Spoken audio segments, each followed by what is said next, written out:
అనువంతే పుడతాడు. అమ్మ పేరు పంచుకొని అంతవాడు అవుతాడు. అవతారమూర్తైన అనువంతే పుడతారు. అమ్మ పేరు పంచుకొని అంతవాడు అవుతాడు. అమ్మేగా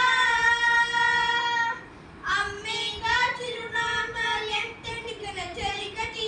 అమ్మేగా కనపడదు అంత గొప్ప అమ్మని ఎవరు రాయగలరు. అమ్మ అను మాట కన్న కమ్మని కాయం ఎవరు పాడగలరు.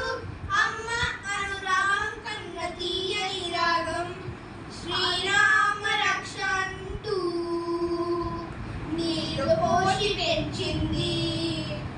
దీర్ఘాయు రక్ష అంటూ నిత్యం దీవించింది. శ్రీరామ రక్ష అంటూ నీళ్లు పోసి పెంచింది. దీర్ఘాయు రక్ష అంటూ నిత్యం దీవించింది. నూరేళ్ళు నూరేళ్ళు బ్రతికి బతుకు అమ్మ చేతి నీళ్ళతో వెలుగుని నడతలేచు పుణ్య బ్రతుకు. అమ్మ చేతి నీళ్ళతో ఎవరు రా